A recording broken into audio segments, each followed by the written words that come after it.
Welcome to The Big Idea. I'm your host, Faith Lark. Today, on The Big Idea, have you ever felt the sting of having your ideas dismissed, simply for being different?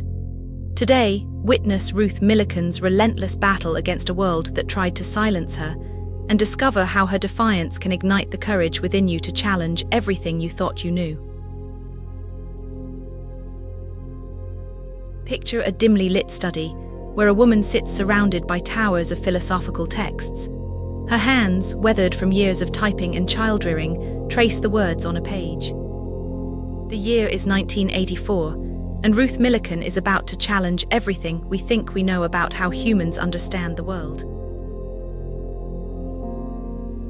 You've felt it before, that nagging sensation when your ideas clash with accepted wisdom, the voice inside that whispers, maybe there's another way to see this. For Ruth Millikan, this wasn't just a fleeting thought. It was the spark that would ignite a philosophical revolution. In the male-dominated halls of academia, where women's voices were often dismissed as mere echoes, Ruth dared to ask, what if our understanding of meaning itself was fundamentally wrong? What if the way we think about thoughts, language, and consciousness needed complete reimagining? The roots of Ruth's intellectual rebellion trace back to an unusual childhood in Swarthmore, Pennsylvania.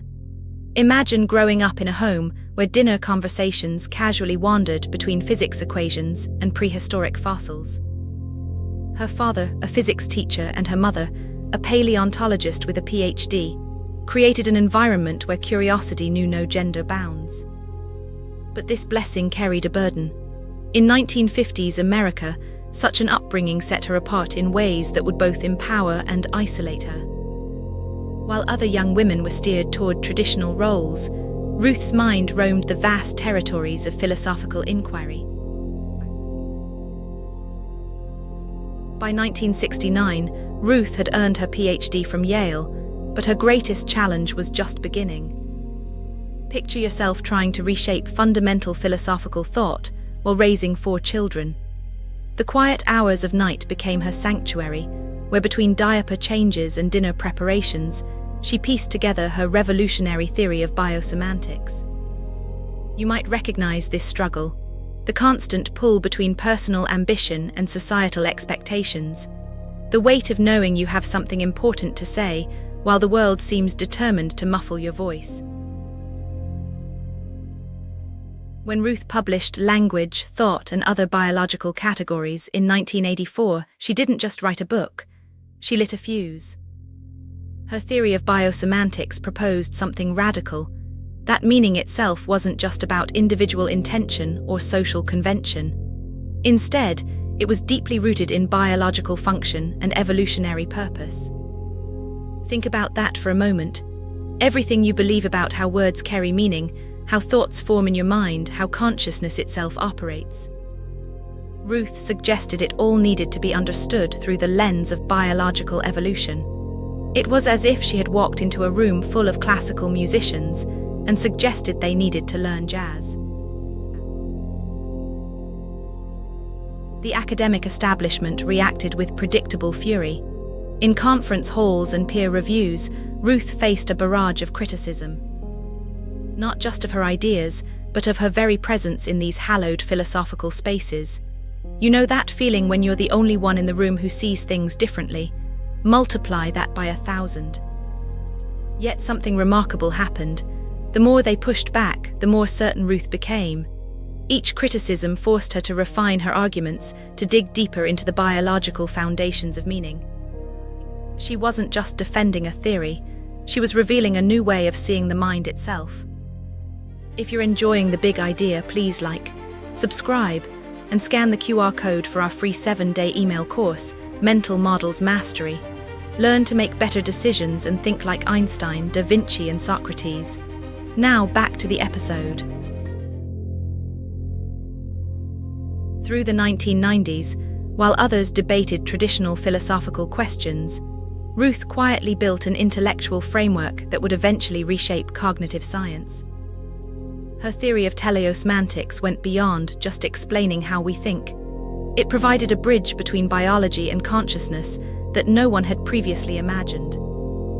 Consider how you're processing these words right now. Ruth would argue that your understanding isn't just about dictionary definitions or social conventions. It's rooted in millions of years of evolution, in the very way your brain developed to interact with the world. By 2017, the world finally caught up.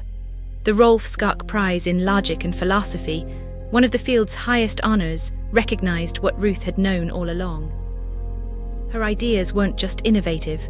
They were necessary for understanding how minds work, how language evolves, and even how artificial intelligence might develop consciousness.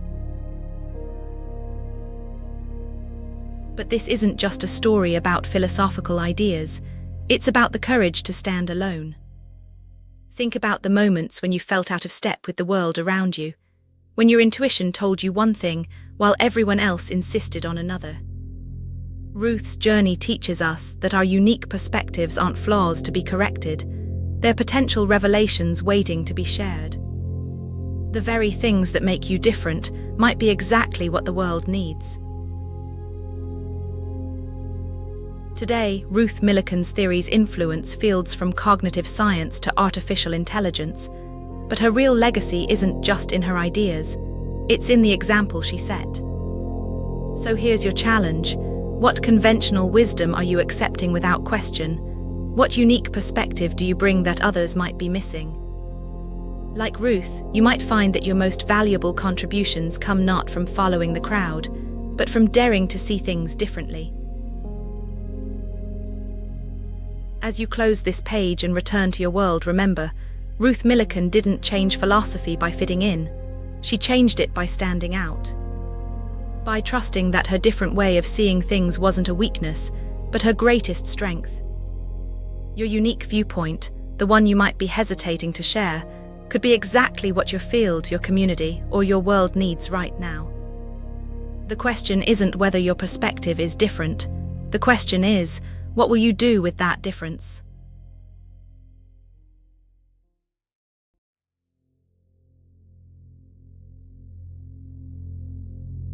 Now it's your turn to imagine.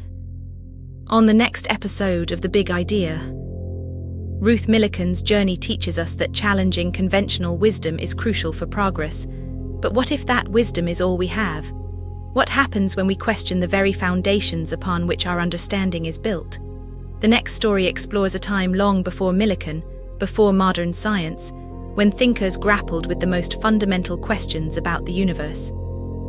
Imagine a world where everything you know is based on observation, and the thrill of discovering something profound comes from simple curiosity. You won't want to miss this story of cosmic evolution, balance, and the eternal return, because the lessons learned then still echo in our minds today. Next week, we're diving into exploring the roots of Western thought. Our next figure, Anaximander, embodies this theme perfectly, daring to ask, what is everything made of? And laying the groundwork for the philosophical tradition that would follow. Please like, subscribe, and scan the QR code, or follow the pinned link to get our free 7-day email course, Mental Models Mastery. 7 mental models used by humanity's greatest minds. Think clearer, decide faster, and spot opportunities everyone misses. Click the video that just popped up to watch the next one in this series. Or for episode summaries, behind-the-scenes info, and more, go to daily8.com/bi. Thanks for watching.